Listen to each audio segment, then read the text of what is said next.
آپ نے وہاں سے خریدی ہو، تو خیر آپ کے پاس پہلے تو ثبوت ہونے چاہیے۔ اچھا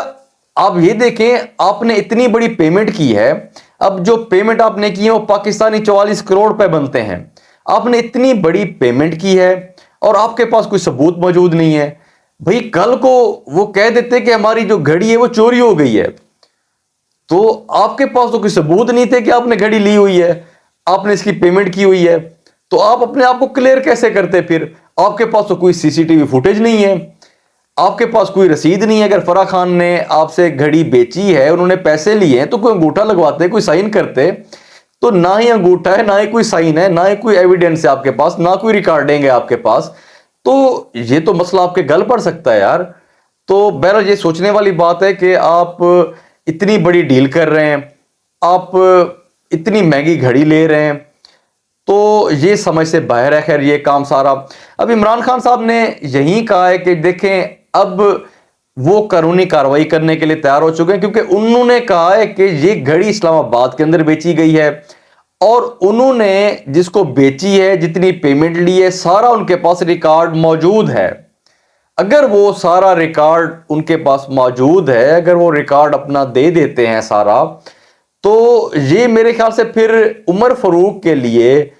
بڑا مسئلہ بن جائے گا پھر، کیونکہ گھڑی ان کے پاس موجود ہے لیکن ان کے پاس ثبوت کوئی بھی نہیں ہے اس ٹائم کہ انہوں نے لی بھی ہے کہ نہیں لی، ان کی پیمنٹ کی بھی ہے کہ نہیں کی۔ اچھا تو اس کے علاوہ لیکن پہلے میں ایک چیز تو کلیئر کر دوں، ہر کسی کا اپنا اوپینین ہوتا ہے۔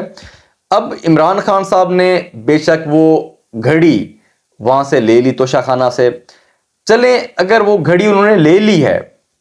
تو وہ گھڑی کو اگر وہ اپنے پاس رکھ لیتے، کیونکہ ایک تو سعودی عرب کے جو کراؤن پرنس ہیں جو سعودی عرب کے، انہوں نے گفٹ کی تھی، اور خاص طور پہ انہوں نے آرڈر پہ بنوائی ہوئی تھی یہ چیز، اور اس گھڑی کے ڈائل کے اندر خانہ کعبہ بنا ہوا ہے،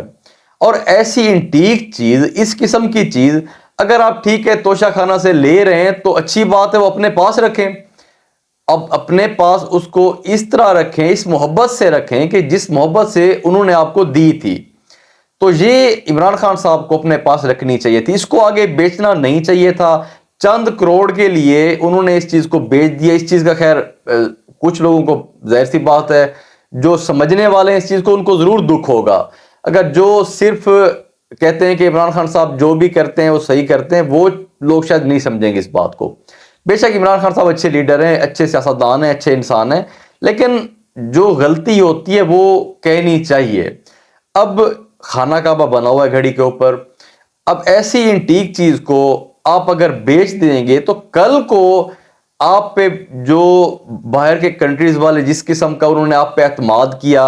اور اتنی انٹیک قسم کی چیز آپ کو بنوا کر دی انہوں نے، تو اگر آپ دوبارہ بن جاتے ہیں وزیر اعظم تو کل کو وہ آپ کے اوپر اتنی محنت نہیں کریں گے۔ وہ اس قسم کی انٹیک چیز، اس قسم کی اچھی اچھی چیزیں، اتنی مہنگی چیزیں پھر وہ آپ کو شاید نہیں دیں گے، کیونکہ باقی بھی جو حکمران ہیں ان کو اس لیے انٹیک قسم کی چیزیں نہیں دی جاتی، ان کو پتہ ہے کہ یہ جا کے بیچ دیں گے، تو آپ کو انہوں نے اس لیے دی تھی کہ آپ ان کی نظر میں اعتماد اپنا بنا چکے تھے، اور وہ آپ کو سمجھتے تھے کہ آپ مطلب ان چیزوں کی کیئر بھی کریں گے اور قدر بھی کریں گے۔ اب دیکھیں آگے بیچ دینے کا نقصان کیا ہے، کل کو یہ جس سے بیچی ہے وہ آگے پھر بیچ دے گا نفع کے لیے۔ اب جو چیز ایک ایسے سمجھ لیں ایک انٹیک بنی ہوئی ہے، ایک اسپیشل بنی ہوئی ہے، اب وہ ایک پروفٹ کے لیے آگے بکتی جا رہی ہے، بکتی جا رہی ہے، کل کو کسی نان مسلم کے ہاتھ میں آ سکتی ہے وہ۔ اب وہ جو اس کا معیار ہے، جو اس کی قدر ہے، جو اس کی ویلیو ہونی چاہیے، کل کو اپنی ویلیو کھو سکتی ہے وہ۔ تو اسی لیے اب ایسی چیز کو عمران خان صاحب کو بیچنا نہیں چاہیے تھا۔ اب بہت سے لوگ اس چیز کو ڈس ایگری بھی کریں گے، بہت سے لوگ ایگری بھی کریں گے اس چیز کو، اب لیکن جو غلط ہے وہ غلط ہے۔ دیکھیں اب گھڑی جو ہے وہ بکی تو ہے، وہ عمران خان صاحب نے بیچی تو ہے، اب وہ جس سے بھی بیچی ہے، اب عمران خان صاحب کے پاس ثبوت بھی ہیں، سارا کچھ ہے۔ اب لیکن جو عمر نامی شخص ہے اب وہ تو بے نقاب ہو چکا ہے، کیونکہ اس کے پاس کوئی ثبوت موجود نہیں ہے اس ٹائم۔ اگر اس کے پاس کوئی ثبوت ہوتے تو وہ اس ٹائم آ کے سامنے رکھ دیتا، تھوڑی سی بھی دیر نہ کرتا وہ۔ اچھا عمر فاروق نے یہ بھی کہا کہ شہزاد اکبر نے مجھ سے 1 ارب روپیہ مانگا۔ اب وہ مجھے بلیک میل کرتا تھا, 1 ارب روپیہ اس نے مجھ سے مانگا. بھئی اس نے 1 ارب جو آپ سے مانگا ہے, اس نے آپ کو فون کیا ہوگا, فون پہ مانگا ہوگا یا اس نے میسج پہ مانگا ہوگا. اگر اس نے فون کر کے مانگا ہے تو وہ بھی میرے خیال سے آپ کے پاس اس کی ریکارڈنگ ہونی چاہیے تھی, کیونکہ آپ اتنے بڑے بزنس مین ہیں. تو اتنے بڑے بزنس مین کو جب ایک بندہ تنگ کر رہا ہے تو اس کی ریکارڈنگ ہی نہیں کر رہے آپ, تو پتہ نہیں اتنے بڑے بزنس مین پھر کیسے بن گئے آپ. تو اگر وہ آپ کو میسج پہ یہ چیزیں کہہ رہا تھا تو وہ آپ کے پاس ریکارڈ موجود کیوں نہیں ہے؟ تو اب جو بھی اس بندے نے چینلز پہ بیٹھ کے باتیں کی ہیں, تو صرف وہ جو بھی باتیں کیے جا رہا ہے کسی چیز کا ثبوت نہیں ہے اس کے پاس, کوئی بھی ایویڈنس نہیں ہے اس کے پاس, نہ کوئی ریکارڈنگز, نہ کوئی میسج, نہ کوئی اس کے پاس ریٹن کے اندر کچھ بھی نہیں ہے اس کے پاس.